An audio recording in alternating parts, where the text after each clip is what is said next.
Hey, what's going on, guys? It's Tubaplyr NegativeAE, or some of you may know me as Arrow Society on the PSN. I wanted to make another Killstrain video, not only because I play it so much, but also because the last video I got had 20 freaking ass likes on it.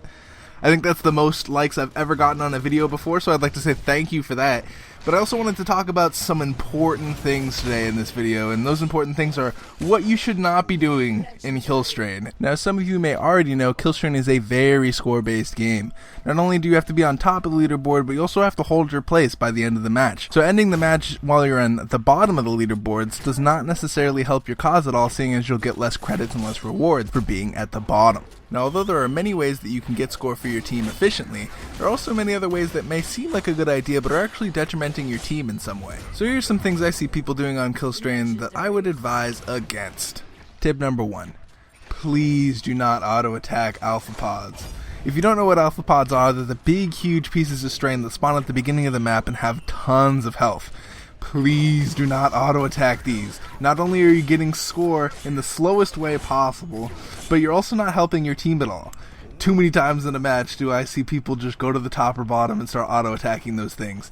And why don't you get an arc and maybe carry it up there? Because at least then you're killing the strain much faster and you're getting more points faster, so that way you can get back to team fighting over the drop zone, which is the real priority. Not only do you detriment your team by doing this, but it also is so frustrating to watch because you're not getting any score, and it's usually the people at the bottom of the leaderboards doing this.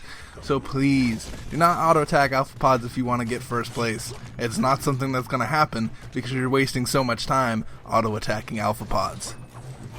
Tip number 2. Let's start out by saying learning how to juggle is probably the best skill that you can have in this game. Not only does it help you get mechs faster, but you can also get score pretty fast as well, up to 2,000 points in 2 trips if you're pretty good at it. Now, the problem I have is that people think it's a good idea to go ahead and steal arcs from the people that have been juggling. Now, I get it. It seems like a really good idea. Not only are you getting the points instead of that person, but you're also getting mechs at the exact same time because you're not losing any of the arcs that they're going through, you're just getting the points instead. But what you didn't know is by stealing arcs, you're actually royally pissing off your teammates. Not only does it mean that they're less likely to help you out in team fights, but they're also going to be paranoid to juggle arcs any further, which means your mech flow is going to be a lot less than normal, which means that you won't be able to take objectives as fast, which means your score will slowly decline, and your whole team will not be happy, and they'll have to take one arc at a time, all because you decided to steal arcs. Please do not steal arcs. It detriments your team more than you might think. Tip number 3. Believe it or not, the enemy miner has a turret on top of it. Freaking if the enemy captures the miner, that means that miner is now active and can now shoot at you. So don't go over there and try and destroy it without a freaking mech, because it's not going to work out in your favor. You're going to die. It's going to be brutal. You're going to freaking fall and pool blood. It's going to be terrible. Don't do that. Alright, so the 4th tip I have for you guys is that the only base that's damageable at the beginning of the game is mutant base. If you try to use your mech to rush past all the turrets and get damage off on the merc base, it's not going to work. That shit's invulnerable. You're going to die, and it's going to be sad, and your parents are going to cry. Just not a good time for anybody. So, please, destroy a full lane of turrets before you get to the base. Otherwise, you're just not going to be doing any damage. Second of all, you probably shouldn't go after mutant base even though it's vulnerable at the beginning of the game. Remember that each of the freaking bases are just end conditions, so if you don't have the top score, it's probably not a good idea to end the game. Tip number 5. Mechs are really helpful. They save you from risky situations, can bring you back from the brink of death, and they can also take objectives. So don't activate a mech at full health away from all the objectives in the game. It's not a good idea. I feel like I don't know what's going through people's head when I just see a person randomly mech up in the middle of nowhere. I mean, sure, it's a good thing to have and be mech'd up, but you lose it eventually, and you should probably use your mech wisely and get points from it. Tip number 6. Now, it may not seem like it since you're trying to brutally destroy everyone in score so you can brag about it with your friends later, but Killstrain is a very team-based game. If you travel as a team, chances are you're going to be getting twice as many kills and twice as many points than you would normally. It's very helpful when you are able to control objectives easily by fighting as a team, instead of trying to fight solo and frickin' getting score the slow way, like a freaking dumb person. Tip number 7. Don't drop strain with a full orange turn bar. It's stupid. Don't do that. Your strain and your drag are on the same cooldown, so if you drop strain right before someone's about to die, you're not going to be able to turn them for about 10 seconds, which means they're going to bleed out, and it's going to be dumb. And everybody's going to be like, oh man, why did that guy do that? Stupid. Don't do that, please. You get free points for turning somebody, and it makes the game a whole lot easier for mutants. So, believe me when I say, don't drop strain with a full orange turn bar.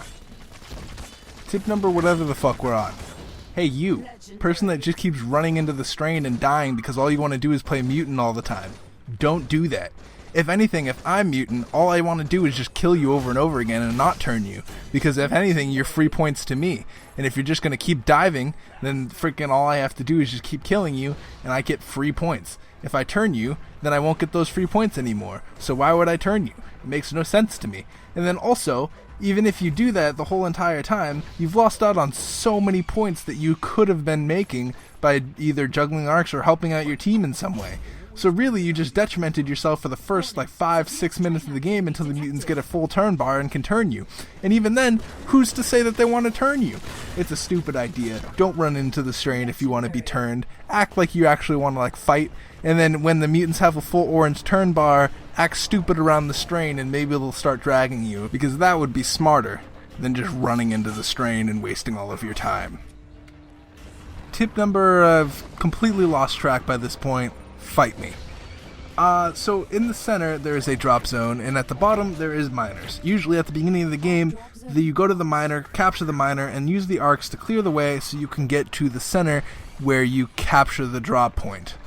The problem is there's some people that think that at the very beginning of the game they should go down to the bottom strain and start throwing arcs at the bottom strain. I'm going to tell you why I don't think this is a good idea. When you take the arcs to destroy the bottom strain, the miner won't produce arcs fast enough for your team to get through the center. So it'll take your team significantly longer to get to the center of the map, which means that you won't control the drop zone first, which means if the other team prioritizes the drop zone, they'll be able to juggle arcs into that area, which means they'll have mechs faster and they can take objectives much faster and even shut down your miner so you can't do that anymore, or take down a couple turrets and get way ahead of your team so you won't be able to catch up as fast. Now, what I suggest you do is you go and you take the drop zone. Once you capture the drop zone, or once the drop zone is being contested very well, then go after the bottom strain. That way, you kill the bottom strain while it's still weak, and you still have an escape route in case you want to go destroy the enemy base, and you control the drop zone so it's not as hard to get back into the game and you won't get mech rushed by the enemy team. And last but not least is just have fun with the game. This game is definitely built around comebacks, and I can't tell you how many times I've been in last place and just boosted my way up to third. There's always something that can change, whether it be juggling your ass off or maybe changing a whole team, going into mutants and just boosting your score. There's always things to do, like destroying arc miners and destroying turrets, destroying alpha pods, all get you points and all can get you up there in score. So make sure you never give up and don't quit just because you had a team change. If anything, a team change is a blessing and you can easily get that score back. So please have fun, and I hope that you learned something from today's video. Good luck with the rest of your day, and I wish you guys the best day of your lives. I'll see you guys in the next episode. Peace out, guys.